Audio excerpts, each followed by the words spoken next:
کتاب آواز سے میں ہوں ابو عبداللہ، اور لایا ہوں آپ کے لیے میرا جینا میرا مرنا کتاب کا اگلا چیپٹر، حسن وصیت۔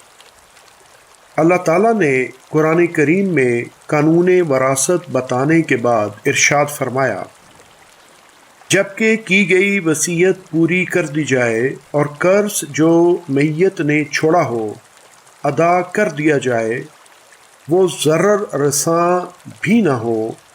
یہ حکم ہے اللہ کی طرف سے، اور اللہ جاننے والا اور نرم ہو ہے۔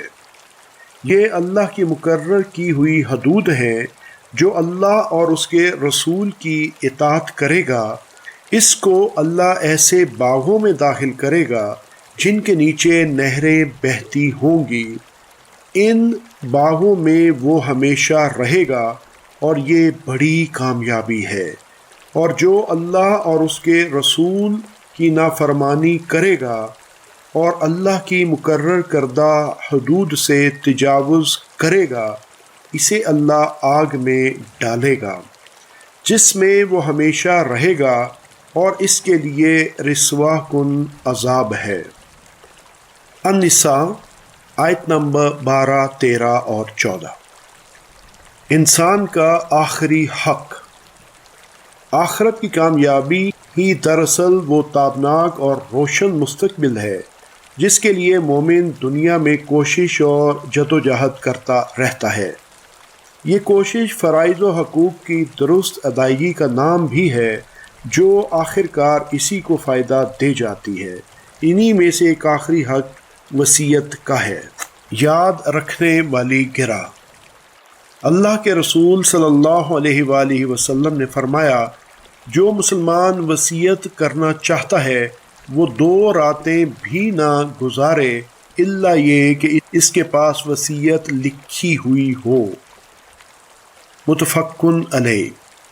قابل وصیت مال کے حساب لکھے بغیر 2 راتیں بھی نہ سونے کی تلقین میں حکمت یہ نظر آتی ہے کہ انسان کو یاد رہے کہ بھیجنے والے مالک کی طرف سے کسی بھی وقت واپسی کا بلاوا آ سکتا ہے، لہذا اچانک فوت ہونے کی صورت میں کسی بھی انسان سے لوگوں کے وہ اموال اور امانتیں ضائع نہ ہو جائیں جن کا وہ سرپرست یا امین رہا تھا، اور قیامت کے دن وہ اس ذمہ داری کی باز پرس سے بچ جائے۔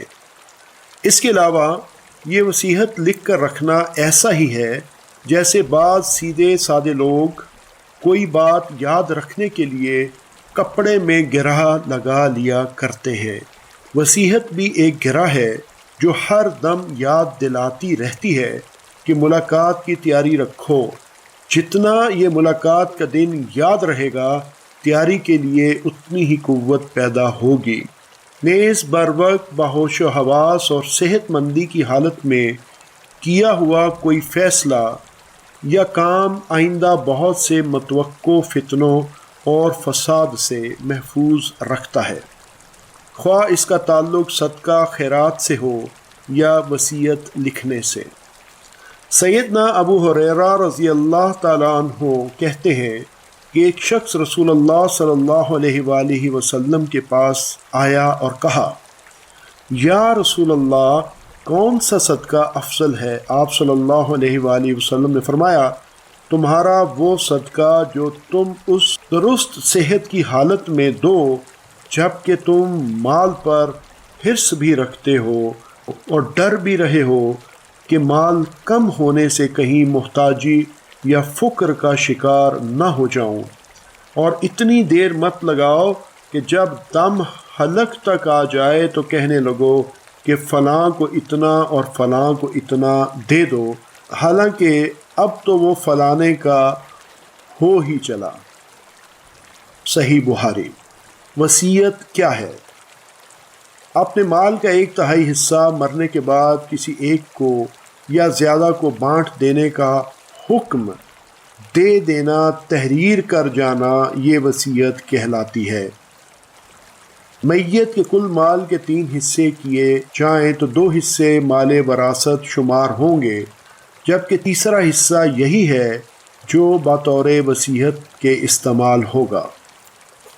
وصیت کے درست ہونے کی شرائط: نمبر 1، تحریری ثبوت ہو یا کم از کم 2 مسلمان گواہ ہوں۔ نمبر 2، 1/3 سے زیادہ نہ ہو۔ بقیہ ترکہ وارثوں میں آیات میراث کے مطابق تقسیم ہوگا۔ نمبر 3، وارث کے حق میں نہ ہو۔ وصیت پر گواہ: قرآن پاک میں اللہ تعالیٰ کا ارشاد پاک ہے، اے ایمان والو، تمہارے آپس میں 2 شخص کا گواہ ہونا مناسب ہے جبکہ تم میں سے کسی کو موت آنے لگے اور وصیت کرنے کا وقت ہو۔ وہ 2 شخص ایسے ہوں کہ دیندار ہوں، خواہ تم میں سے ہوں یا غیر لوگوں میں سے 2 شخص ہوں۔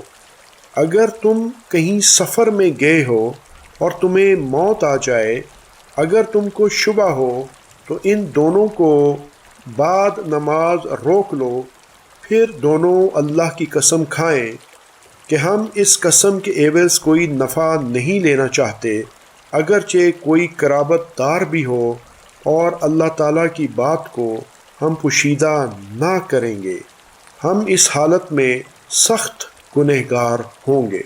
پھر اگر اس کی اطلاع ہو کہ وہ دونوں گواہ کسی گناہ کے مرتکب ہوئے ہیں، تو ان دونوں میں سے جن کے مقابلے میں گناہ کا ارتکاب ہوا تھا اور 2 شخص جو سب میں قریب تر ہیں جہاں وہ دونوں کھڑے ہوئے تھے، یہ دونوں کھڑے ہوں، پھر دونوں اللہ کی قسم کھائیں کہ بالیقین ہماری یہ قسم ان دونوں کی اس قسم سے زیادہ راست ہے اور ہم نے ذرا تجاوز نہیں کیا، ہم اس حالت میں سخت ظالم ہوں گے۔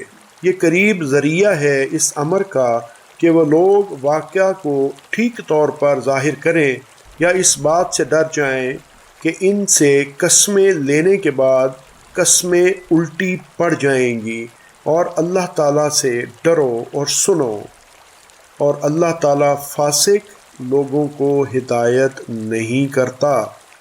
وصیت کی مستحب مقدار: جیسا کہ پہلے بھی بیان ہوا ہے، مسلمان کو اپنے مال میں سے 1/3 کی وصیت کا حق ہے۔ اس سے زیادہ کی اجازت نہیں، البتہ اس سے کم پسندیدہ اور افضل ہے۔ سعد رضی اللہ تعالیٰ عنہ بن ابی وقاص سخت بیمار ہوئے تو انہوں نے رسول اللہ صلی اللہ علیہ وآلہ وسلم سے وصیت کی بابت مشورہ طلب کیا۔ آپ صلی اللہ علیہ وآلہ وسلم نے فرمایا 1/3 کی اجازت ہے اور 1/3 بھی بہت ہے۔ پھر فرمایا، اے سعد، تم اپنے ورثاء کو خوشحال رہنے دو، یہ تمہارے لیے اس سے بہتر ہے کہ انہیں تنگ دست چھوڑو اور وہ لوگوں کے سامنے ہاتھ پھیلاتے رہیں۔ اے سعد، اللہ کی رضا کے لیے جو بھی خرچ کرو گے تمہیں اس کا اجر ملے گا، یہاں تک کہ جو لقمہ تم اپنی اہلیہ کے منہ میں دو۔ متفقن علیہ۔ سیدنا عبداللہ بن عباس رضی اللہ تعالی عنہ کا قول ہے کہ مجھے یہ پسند ہے۔ سیدنا عبداللہ بن عباس رضی اللہ تعالی عنہ کا قول ہے کہ مجھے یہ پسند ہے کہ لوگ 1/3 کی بجائے 1/4 کی وصیت کیا کریں، کیونکہ نبی کریم صلی اللہ علیہ وآلہ وسلم نے 1/3 کو زیادہ قرار دیا ہے۔ متفقن علیہ۔ وصیت میراث کے حقدار کے لیے نہیں۔ والدین اور قریبی رشتہ دار جو پہلے ہی مال وراثت کے شرعاً حقدار ہیں، انہیں وصیت کے مال یعنی 1/3 میں سے حصہ نہیں دیا جا سکتا۔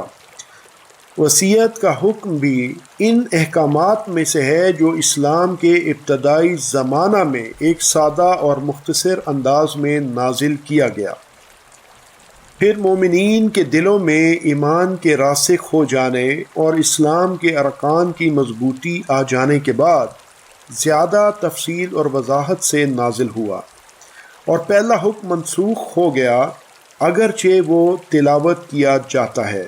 نئے حکم میں تمام وارثوں اور ان کے حصہ وراثت کو بیان کر دیا گیا، اور اب وصیت جو پہلے مرنے والے پر اپنے معاشرتی دستور کے مطابق کل مال پر کرنا فرض تھی، صرف 1/3 یا 1/4 مال پر لاگو رہ گئی۔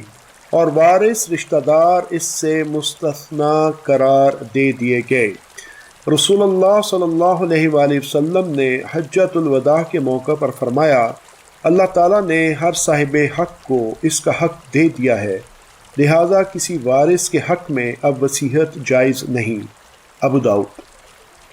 یہ مال وصیت ان رشتہ داروں اور عزیزوں کو فائدہ دے دیتا ہے جو شرعی ضابطے کے لحاظ سے میراث کے حصہ دار تو نہیں، مگر مالی محتاجی کی بنا پر اس مال کے مستحق ہوتے ہیں اور ان کی کچھ نہ کچھ مدد ہو جاتی ہے۔ اور اگر رشتہ داروں میں کوئی ایسا نہیں ہے تو دوسرے مستحقین کے لیے یا کسی رفع عامہ کے کام میں صرف کرنے کے لیے یہ مال وصیت صدقہ جاریہ بن جاتا ہے۔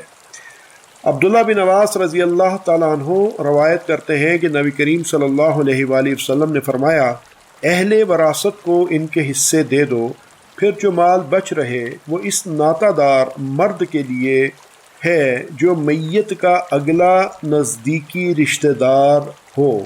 صحیح بخاری۔ قانون وراثت کی تفصیل کے لیے سورہ نساء کی آیت نمبر 7، 12 اور 176 ملاحظہ فرمائیں۔